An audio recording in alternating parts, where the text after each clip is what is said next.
ಸ್ನೇಹಿತರೆ, ಮೀಡಿಯಾ ಮಾಸ್ಟರ್ಸ್ಗೆ ಸ್ವಾಗತ, ಸುಸ್ವಾಗತ. ಗೆಳೆಯರೆ, ಜಗತ್ತು ಯುದ್ಧದ ಉನ್ಮಾದದಲ್ಲಿರೋ ಸಂದರ್ಭದಲ್ಲಿ ಭಾರತ ಸುಮ್ಮನೆ ಕೂತರಾಗತ್ತಾ? ಈಗಂತೂ ಪರಿಸ್ಥಿತಿ ಹೇಗಿದೆ ಅಂದರೆ ಯಾರು ಯಾವಾಗ ಯಾರಿಗೆ ಮಿತ್ರರಾಗ್ತಾರೆ, ಯಾರು ಶತ್ರುಗಳಾಗ್ತಾರೆ ಅನ್ನೋದನ್ನು ಊಹೆ ಕೂಡ ಮಾಡೋದಕ್ಕೆ ಸಾಧ್ಯ ಇಲ್ಲ. ಪಾಕಿಸ್ತಾನ, ಚೈನಾ ನಮ್ಮ ಶತ್ರುಗಳು ಅಂತ ನಾವು ಅಂದ್ಕೊಂಡಿದ್ದೀವಿ, ಆದರೆ ಅಮೆರಿಕ ನಮ್ಮ ಮಿತ್ರ ಏನಲ್ಲ. ಗೆಳೆಯರೆ, ಜಗತ್ತಿನ ಕಾಮನ್ ಸೂತ್ರ ಏನು ಗೊತ್ತಾ? ಇಲ್ಲಿ ಯಾರು ಯಾರಿಗೂ ಏನೂ ಕೂಡ ಅಲ್ಲ.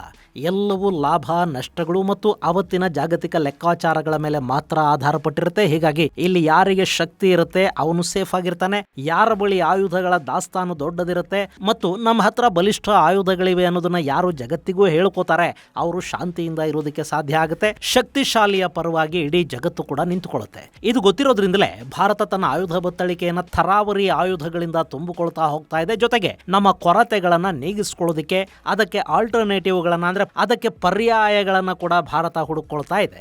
ಈ ನಿಟ್ಟಲ್ಲಿ ಈಗ ಒಡಿಸ್ಸಾದಲ್ಲಿ 1,500 ಕಿಲೋಮೀಟರ್ ರೇಂಜ್ನ ಹೈಪರ್ಸಾನಿಕ್ ಮಿಸೈಲ್ನ ಅಂತಿಮ ಪರೀಕ್ಷೆ ನಡೆದಿದೆ. ಈ ಮೂಲಕ ಹೈಪರ್ಸಾನಿಕ್ ಮಿಸೈಲನ್ನು ಹೊಂದಿರುವ ಜಗತ್ತಿನ 3ನೇ ದೇಶ ಅನ್ನೋ ಖ್ಯಾತಿಗೆ ಕೂಡ ಭಾರತ ಪಾತ್ರ ಆಗ್ತಾ ಇದೆ. ಹಾಗಾದರೆ ಏನಿದು ಹೈಪರ್ಸಾನಿಕ್ ಮಿಸೈಲ್?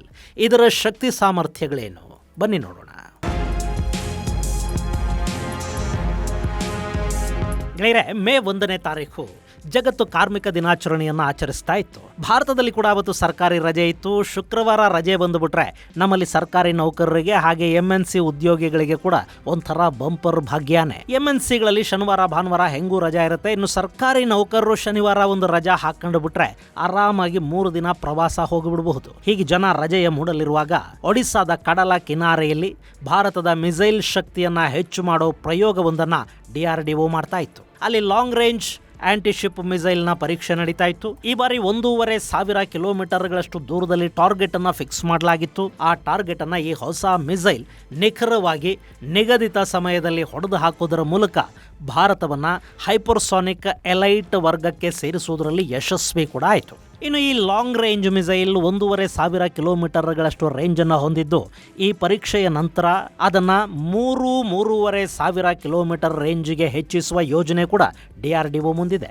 ಇನ್ನು ಈಗ ಪರೀಕ್ಷೆ ಮಾಡಿರೋ long range antiship missile hypersonic missile ಆಗಿದೆ. ಇದು ಮ್ಯಾಕ್ 5ಗಿಂತ ಹೆಚ್ಚು ವೇಗವನ್ನು ಮುಟ್ಟುತ್ತೆ. ಹಾಗೆ ಪೀಕ್ ಸ್ಪೀಡಲ್ಲಿ ಮ್ಯಾಕ್ 10 ವರೆಗೆ ಇದು ತಲುಪುತ್ತೆ ಅಂತ ಹೇಳ್ತಾ ಇದ್ದಾರೆ. ಅಂದ್ರೆ ಶಬ್ದದ ವೇಗಕ್ಕಿಂತ 10 ಪಟ್ಟು ವೇಗದಲ್ಲಿ ಇದು ಪ್ರಯಾಣ ಮಾಡುತ್ತೆ. ಈ ವೇಗದ ಕಾರಣಕ್ಕೇನೆ ಇದನ್ನ ಭಯಾನಕ ಮಿಸೈಲ್ ಅಂತ ಕರೀತಾರೆ. ಹಾಗಂತ ಬ್ಯಾಲಿಸ್ಟಿಕ್ ಮಿಸೈಲ್ಗಳು ಇದಕ್ಕಿಂತ ವೇಗವಾಗಿ ಬರುತ್ತವಲ್ವಾ ಅಂತ ನೀವು ಅಂದ್ಕೋಬಹುದು. ಗೆಳೆಯರೆ, ಬ್ಯಾಲಿಸ್ಟಿಕ್ ಮಿಸೈಲ್ ಅನ್ನೋದು ಲಾಂಚ್ ಆಗಿ ಅಟ್ಮಾಸ್ಫಿಯರ್ಗೆ ಹೋಗಿ ಅಲ್ಲಿಂದ ಗುರಿಯ ಕಡೆಗೆ ನುಗ್ಗುತ್ತೆ. ಅದು ಅತಿ ಹೆಚ್ಚು ಎತ್ತರಕ್ಕೆ ಹೋಗುತ್ತಲ್ಲ, ಹಿಂಗಾಗಿ ರಡಾರ್ನ ಸಿಗ್ನಲ್ಸ್ಗೆ ಅದು ಬೇಗ ಸಿಗತ್ತೆ. ಬೇಗ ರಡಾರ್ಗಳು ಏರ್ ಡಿಫೆನ್ಸ್ಗೆ ಮಾಹಿತಿಯನ್ನು ಕೊಡುತ್ತವೆ. ಒಳ್ಳೆ ಏರ್ ಡಿಫೆನ್ಸ್ ಇದ್ದು ಬಿಟ್ರೆ ಈ ಬ್ಯಾಲಿಸ್ಟಿಕ್ ಮಿಸೈಲ್ ಅನ್ನ ಟ್ರೆಜೆಕ್ಟರಿಯಲ್ಲೇ ನ್ಯೂಟ್ರಲೈಸ್ ಮಾಡೋದಕ್ಕೆ ಸಾಧ್ಯ ಆಗುತ್ತೆ. ಆದ್ರೆ ಈ ಕ್ರೂಸ್ ಮಿಸೈಲ್ಗಳು ಹಾಗಲ್ಲ. ಅವು ಜಾಸ್ತಿ ಎತ್ತರಕ್ಕೆ ಹೋಗೋದಿಲ್ಲ, ಲೋ ಆಲ್ಟಿಟ್ಯೂಡಲ್ಲಿ ಹಾರತ್ವೆ. ಜೊತೆಗೆ ಮ್ಯಾನ್ಯೂರಬಿಲಿಟಿಗೆ ಕ್ರೂಸಲ್ಲಿ ಅವಕಾಶ ಹೆಚ್ಚಿರುತ್ತೆ. ಅವು ತಮ್ಮ ಗುರಿಗಳನ್ನು ಬದಲಾಯಿಸಿಕೊಳ್ಳೋ ಸಾಮರ್ಥ್ಯವನ್ನು ಕೂಡ ಹೊಂದಿರುತ್ತವೆ. ಶತ್ರುಗಳ ಏರ್ ಡಿಫೆನ್ಸ್ ಮಿಸೈಲ್ಗಳನ್ನು ತಪ್ಪಿಸ್ಕೊಂಡು ಕೂಡ ಅವು ತಮ್ಮ ಟಾರ್ಗೆಟನ್ನು ರೀಚ್ ಆಗುತ್ತವೆ. ಹೀಗೆ ಲೋ ಆಲ್ಟಿಟ್ಯೂಡಲ್ಲಿ ಹಾರೋದ್ರಿಂದ ರಡಾರ್ಗಳ ಕಣ್ಣಿಗೆ ಇವು ಬೇಗ ಬೀಳೋದಿಲ್ಲ. ಇಂಥ ಮಿಸೈಲ್ಗಳಿಗೆ ಬ್ಯಾಲಿಸ್ಟಿಕ್ ವೇಗ ಕೂಡ ಸಿಕ್ಕಿಬಿಡ್ತು ಅಂತ ಇಟ್ಕೊಳ್ಳಿ. ಮ್ಯಾಕ್ 5 ಸ್ಪೀಡ್ಗಿಂತ ವೇಗವಾಗಿ ಇವು ಹಾರತ್ವೆ ಅಂದರೆ ಅವುಗಳನ್ನು ಕಂಟ್ರೋಲ್ ಮಾಡೋದು ತುಂಬಾನೇ ಕಷ್ಟ.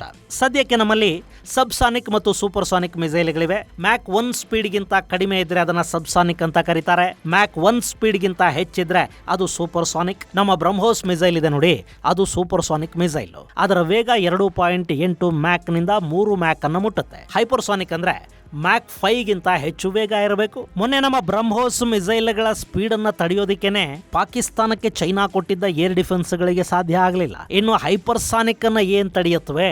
ಸೊ ಹೈಪರ್ಸಾನಿಕ್ಗಳನ್ನ ಆಧುನಿಕ ಯುದ್ಧ ನೌಕೆಗಳು ಹಾಗೂ ಏರ್ ಡಿಫೆನ್ಸ್ಗಳಿಂದ ಕೂಡ ನಿಯಂತ್ರಿಸುವುದಕ್ಕೆ ಸಾಧ್ಯ ಆಗೋದಿಲ್ಲ. ಇನ್ನು ಇವು ನಿಖರವಾಗಿ ದಾಳಿ ಮಾಡುತ್ತವೆ. ಇವುಗಳ ಸರ್ಕ್ಯುಲರ್ ಎರರ್ ಪ್ರಾಬಬಿಲಿಟಿ ಕೂಡ ತುಂಬಾನೇ ಕಡಿಮೆ ಇರುತ್ತೆ. ಹೀಗಾಗಿ ಹೈಪರ್ಸಾನಿಕ್ ಮಿಸೈಲ್ಗಳ ಬಗ್ಗೆ ನಾನಾ ದೇಶಗಳು ತುಂಬಾ ಆಸಕ್ತಿಯನ್ನ ಬೆಳೆಸ್ಕೊಳ್ತಾ ಇವೆ.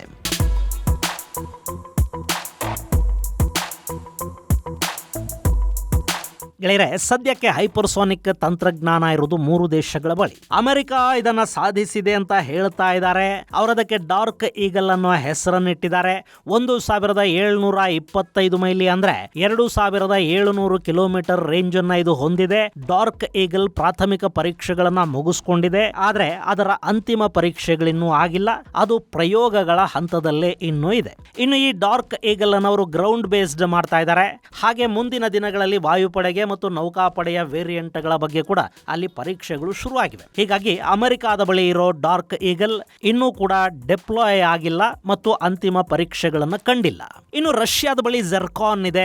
ಅದರ ಸ್ಪೀಡ್ 8 ರಿಂದ 9 ಮ್ಯಾಕ್ ಅಂತ ಹೇಳ್ತಾರೆ. ಅದು ಕನ್ವೆನ್ಷನಲ್ ಮತ್ತು ನ್ಯೂಕ್ಲಿಯರ್ 2 ವಾರ್ ಹೆಡ್ ಗಳನ್ನ ತಗೊಂಡು ಹೋಗೋ ಸಾಮರ್ಥ್ಯವನ್ನು ಹೊಂದಿದೆ. ಹಾಗೆ ಚೈನಾ CJ-1000 ಅನ್ನೋ ಲ್ಯಾಂಡ್ ಬೇಸ್ಡ್ ಹೈಪರ್ಸಾನಿಕ್ ಕ್ರೂಸ್ ಅನ್ನ ಹೊಂದಿರುವುದಾಗಿ ಹೇಳಿಕೊಳ್ಳುತ್ತೆ. ಹಾಗೆ YJ-19 ಮತ್ತು 21ಗಳು ಸಿ ಬೇಸ್ಡ್ ಆಂಟಿಶಿಪ್ ಹೈಪರ್ಸಾನಿಕ್ ಮಿಸೈಲ್ಗಳು ಅವು ಕೂಡ ಅವ್ರ ಹತ್ರ ಇವೆ. ಈಗ ಭಾರತ ಕೂಡ ಈ ಪಟ್ಟಿಗೆ ಸೇರ್ಪಡೆ ಆಗ್ತಾ ಇದೆ. ಈಗ ಪರೀಕ್ಷೆ ಮಾಡಿರೋ ಮಿಸೈಲ್ ಭಾರತದ ನೌಕಾಪಡೆಯ ಶಕ್ತಿಯನ್ನ ಹೆಚ್ಚು ಮಾಡುತ್ತೆ. ಜೊತೆಗೆ ರಷ್ಯಾ, ಚೈನಾ, ಅಮೆರಿಕಾಗಳ ಜೊತೆ ಭಾರತ ಕೂಡ ಈ ಹೈಪರ್ಸಾನಿಕ್ ಎಲೈಟ್ ವರ್ಗಕ್ಕೆ ಸೇರ್ಪಡೆ ಆಗ್ತಾ ಇದೆ. ಇನ್ನು ಇದನ್ನ ಯುದ್ಧ ನೌಕೆಯಿಂದ ಹಾಗೂ ನೆಲದ ಮೇಲಿಂದ ಉಡಾಯಿಸೋದಕ್ಕೆ ಸಾಧ್ಯ ಆಗುತ್ತೆ. ಹಾಗೆ ನೋಡಿದ್ರೆ ಭಾರತದ ಕರಾವಳಿ ತೀರಗಳಲ್ಲಿ ಇದನ್ನ ಇಟ್ಟರೆ ಸುಮಾರು 1,500 ಕಿಲೋಮೀಟರ್ ದೂರದಲ್ಲೇ ಶತ್ರುಗಳ ಹಡಗುಗಳನ್ನ ಇದು ಬೇಟೆ ಆಡುತ್ತೆ. ಅದರಲ್ಲೂ ಭಾರತದ ಭೌಗೋಳಿಕತೆ ಹೇಗಿದೆ ಅಂದ್ರೆ ಅಂಡಮಾನ್ ನಿಕೋಬಾರ್ ದ್ವೀಪಗಳಲ್ಲಿ ಹಾಗೂ ಭಾರತದ ಮುಖ್ಯ ಭೂಮಿಯಲ್ಲಿ ಮಿಸೈಲ್ಗಳನ್ನ ಇಟ್ಟುಕೊಂಡ್ರೆ ಬಂಗಾಳ ಕೊಲ್ಲಿಯಲ್ಲಿ ಯಾವುದೇ ಶತ್ರು ಹಡಗು ಕೂಡ ಓಡಾಡೋದಕ್ಕೆ ಸಾಧ್ಯ ಆಗುವುದಿಲ್ಲ. ಇನ್ನು ಭಾರತದ ಕನ್ಯಾಕುಮಾರಿಲಿ ಹಾಗೂ ನಿಕೋಬಾರ್ ದ್ವೀಪಗಳಲ್ಲಿ ಇದನ್ನು ಇಟ್ಟಿದ್ದೆ ಆದ್ರೆ ಭಾರತದ ಭೂಗಡಿಯಿಂದ 1,500 ಕಿಲೋಮೀಟರ್ ರೇಂಜ್ ಅಲ್ಲಿ ಭಾರತಕ್ಕೆ ಯಾವುದೇ ಅಪಾಯನೂ ಇರುವುದಿಲ್ಲ. ಇನ್ನು ಇದನ್ನು ಶಿಪ್ಗಳ ಮೂಲಕ ಉಡಾಯಿಸಬಹುದಾಗಿರೋದ್ರಿಂದ ಭಾರತದ ಜಲಗಡಿಗಳ ಒಳಗೆ ಶತ್ರುಗಳ ಯಾವುದೇ ಹಡಗು ಬಾರದ ಹಾಗೆ ನೋಡಿಕೊಳ್ಳೋದಕ್ಕೆ ಇದರಿಂದ ಸಾಧ್ಯ ಆಗುತ್ತೆ. ಹೀಗಾಗಿನೇ ಈ ಮಿಸೈಲ್ಗಳು ಭಾರತದ ಪಾಲಿಗೆ ಗೇಮ್ ಚೇಂಜರ್ ಅನ್ನಿಸ್ಕೊಳ್ತಾ ಇವೆ. ಇನ್ನು ಈ ಮಿಸೈಲ್ 12 ಟನ್ಗಳಷ್ಟು ತೂಕ ಹೊಂದಿದೆ, 13 ಮೀಟರ್ ಉದ್ದ ಇದೆ, 1.3 ಮೀಟರ್ನಷ್ಟು ಸುತ್ತಳತೆಯನ್ನು ಹೊಂದಿದೆ.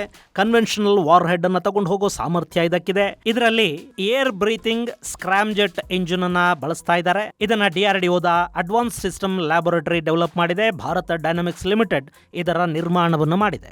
ಸದ್ಯಕ್ಕೆ ಈ ಮಿಸೈಲ್ ಅನ್ನ ಇಂಡಿಯನ್ ನೇವಿ ಮತ್ತು ಇಂಡಿಯನ್ ಆರ್ಮಿಯ ಇಂಟಿಗ್ರೇಟೆಡ್ ರಾಕೆಟ್ ಫೋರ್ಸ್ಗಳು ಬಳಸುತ್ತವೆ. ಇದು ಪಾಕ್ ಮತ್ತು ಚೈನಾಗಳ ಪಾಲಿಗೆ ಥ್ರೆಟ್ ಅಂತ ಗುರುತಿಸ್ಕೊಳ್ತಾ ಇದೆ. ಗೆಳೆಯರೆ, ಪಾಕಿಸ್ತಾನದ ಜೊತೆ ನಾವು ನಮ್ಮ ಆಯುಧಗಳನ್ನ ಹೋಲಿಕೆ ಮಾಡೋದು ಕೂಡ ಸರಿಯಲ್ಲ. ನಮ್ಮ ಸೂಪರ್ಸಾನಿಕ್ ಬ್ರಹ್ಮೋಸ್ ಮಿಸೈಲ್ ನ ವೇಗವನ್ನ ತಡ್ಕೊಳ್ಳೋದಕ್ಕೆ ಪಾಕಿಗಳಿಗೆ ಸಾಧ್ಯ ಆಗಲಿಲ್ಲ. ಚೈನಾ ಕೊಟ್ಟ ಏರ್ ಡಿಫೆನ್ಸ್ ಅಲ್ಲಿ ವಿಫಲ ಆಯಿತು. ಬ್ರಹ್ಮೋಸ್ ಪಾಕಿಸ್ತಾನದ ಸಾಕಷ್ಟು ಏರ್ ಬೇಸ್ ಗಳನ್ನ ಉಡೀಸ್ ಮಾಡ್ತು. ಹೀಗಿರುವಾಗ ಹೈಪರ್ಸಾನಿಕ್ ನ ವೇಗವನ್ನ ಪಾಕಿಸ್ತಾನಕ್ಕೆ ತಡ್ಕೊಳ್ಳೋದಕ್ಕೆ ಸಾಧ್ಯ ಆಗುತ್ತೆ ಅನ್ನೋದೇ ಒಂಥರ ಹುಚ್ಚು ಕನಸು ಅನಿಸ್ಕೊಳ್ಳುತ್ತೆ. ಇನ್ನು ಈ ಮಿಸೈಲ್ ಅನ್ನ ಭಾರತ ಬಳಸೋದಕ್ಕೆ ಶುರು ಮಾಡಿದ್ರೆ ಪಾಕಿಸ್ತಾನ ತನ್ನ ಯುದ್ಧ ನೌಕೆಗಳನ್ನ ಗ್ವಾದಾರ್ ಬಂದರಲ್ಲಿ ಬಚ್ಚಿಟ್ರೂ ಕೂಡ ಅವುಗಳನ್ನ ಹೊಡೆದು ಹಾಕೋದಕ್ಕೆ ಸಾಧ್ಯ ಆಗುತ್ತೆ. ಇಲ್ಲಿ ಬಚ್ಚಿಡೋ ಮಾತನ್ನು ಯಾಕೆ ಹೇಳ್ತಾ ಇದ್ದೀನಿ ಅಂದ್ರೆ ಆಪರೇಷನ್ ಸಿಂಧೂರ್ ಸಮಯದಲ್ಲಿ ಪಾಕಿಸ್ತಾನ ತನ್ನ ಯುದ್ಧ ನೌಕೆಗಳನ್ನ ಫ್ರಿಗೇಟ್ಗಳನ್ನ ಕರಾಚಿಯಲ್ಲಿ ನಿಲ್ಲಿಸಲೇ ಇಲ್ಲ. ಅವುಗಳನ್ನು ಗ್ವಾದಾರ್ ಮತ್ತು ಓರ್ಮರಾದಲ್ಲಿ ಬಚ್ಚಿಟ್ಟಿತ್ತು. ಅದಕ್ಕೆ ಕಾರಣ 1971 ಸಂದರ್ಭದಲ್ಲಿ ಭಾರತದ ನೌಕಾಪಡೆ ಕರಾಚಿ ಬಂದರನ್ನ ಯಾವ ಮಟ್ಟಕ್ಕೆ ಉಡೀಸ್ ಮಾಡಿತ್ತು ಅನ್ನೋದನ್ನ ಪಾಕಿಗಳು ಇನ್ನೂ ಮರೆತಿಲ್ಲ. ಈ ಬಾರಿ ಕೂಡ ಹಾಗೆ ಆಗಿಬಿಟ್ಟಿತ್ತು ಅನ್ನೋ ಕಾರಣಕ್ಕೆ ಅವರು ತಮ್ಮ ಯುದ್ಧ ನೌಕೆಗಳನ್ನೇ ತುಂಬಾ ದೂರಕ್ಕೆ ತಗೊಂಡು ಹೋಗಿ ನಿಲ್ಲಿಸಿದ್ರು. ಇನ್ನು ಹೈಪರ್ಸಾನಿಕ್ ಮಿಸೈಲ್ ಭಾರತದ ನೌಕಾಪಡೆಯನ್ನ ಸೇರ್ತು ಅಂತ ಇಟ್ಕೊಳ್ಳಿ, ಗ್ವಾದಾರ್ ಓರ್ಮರಾ ಅಲ್ಲ, ಅವರು ಎಲ್ಲಿಗೆ ತಗೊಂಡು ಹೋಗಿ ತಮ್ಮ ಯುದ್ಧ ನೌಕೆಗಳನ್ನು ಬಚ್ಚಿಟ್ರೂ ಕೂಡ ಭಾರತದ ಮಿಸೈಲ್ ರೇಂಜ್ನಿಂದ ಕಾಪಾಡ್ಕೊಳ್ಳೋದಕ್ಕೆ ಅವರಿಗೆ ಸಾಧ್ಯ ಆಗೋದಿಲ್ಲ.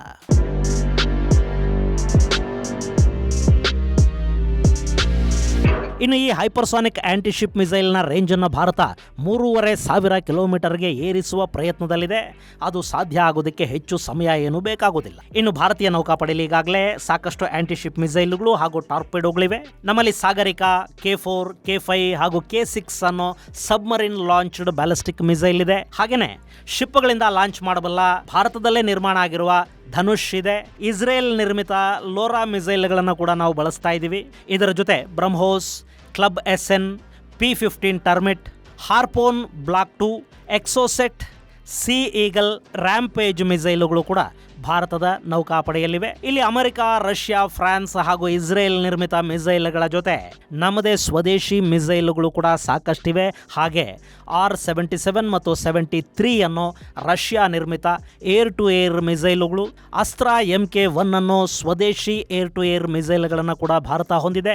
ಇದರ ಜೊತೆ ಬರಾಕ್, ಇಗ್ಲಾ, ಶಿತಿಲ್ ನಂಥ ಮಿಸೈಲ್ಗಳನ್ನು ಕೂಡ ಭಾರತೀಯ ನೌಕಾಪಡೆ ಬಳಸ್ತಾ ಇದೆ. ಅದರ ಜೊತೆ ಈಗ ಹೊಸದಾಗಿ ಲಾಂಗ್ ರೇಂಜ್ ಆಂಟಿಶಿಪ್ ಮಿಸೈಲ್ ಕೂಡ ಸೇರ್ಪಡೆ ಆಗ್ತಾ ಇರೋದು ನಿಜಕ್ಕೂ ಭಾರತದ ನೌಕಾಪಡೆಯ ಶಕ್ತಿಯನ್ನ ಹೆಚ್ಚು ಮಾಡ್ತಾ ಇದೆ. ಇದರ ಜೊತೆಗೆ ಹೆಲಿಕಾಪ್ಟರ್ಗಳ ಮೂಲಕ ಹಾರಿಸಬಲ್ಲ ಶಾರ್ಟ್ ರೇಂಜ್ ನಾವೆಲ್ ಆಂಟಿಶಿಪ್ ಮಿಸೈಲ್ಗಳ ಪರೀಕ್ಷೆಯನ್ನು ಕೂಡ ಭಾರತ ಮಾಡಿದೆ. ಈ ಶಾರ್ಟ್ ರೇಂಜ್ ಆಂಟಿಶಿಪ್ ಮಿಸೈಲ್ಗಳು ಸಬ್ಸಾನಿಕ್ ಆಂಟಿಶಿಪ್ ಮಿಸೈಲ್ಗಳಾಗಿರುತ್ತವೆ.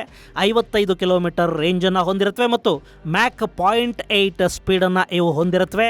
ನಮ್ಮ ಧ್ರುವ ಹೆಲಿಕಾಪ್ಟರ್ ಮೂಲಕ ಕೂಡ ಇದನ್ನ ಲಾಂಚ್ ಮಾಡೋದಕ್ಕೆ ಸಾಧ್ಯ ಆಗುತ್ತೆ ಮತ್ತು 380 kg ತೂಕವನ್ನ ಈ ಶಾರ್ಟ್ ರೇಂಜ್ ಮಿಸೈಲ್ಗಳು ಹೊಂದಿವೆ. ಇದರ ಯಶಸ್ವಿ ಪರೀಕ್ಷೆಯನ್ನು ಕೂಡ ಭಾರತದ DRDO ಇದೇ ಸಂದರ್ಭದಲ್ಲಿ ಮಾಡಿ ಮುಗಿಸಿದೆ. ಇದು ಗೆಳೆಯರೆ ಭಾರತ ಪರೀಕ್ಷಿಸಿರುವ ಹೈಪರ್ಸಾನಿಕ್ ಆಂಟಿಶಿಪ್ ಮಿಸೈಲ್ ಕುರಿತಾದ ಒಂದಷ್ಟು ಮಾಹಿತಿ. ಮುಂದಿನ ಸಂಚಿಕೆಯಲ್ಲಿ ಮತ್ತಷ್ಟು ವಿಶೇಷಗಳ ಜೊತೆ ಮತ್ತೆ ಭೇಟಿಯಾಗೋಣ. ಅಲ್ಲಿವರೆಗೆ ಜೈ ಹಿಂದ್, ಜೈ ಕರ್ನಾಟಕ.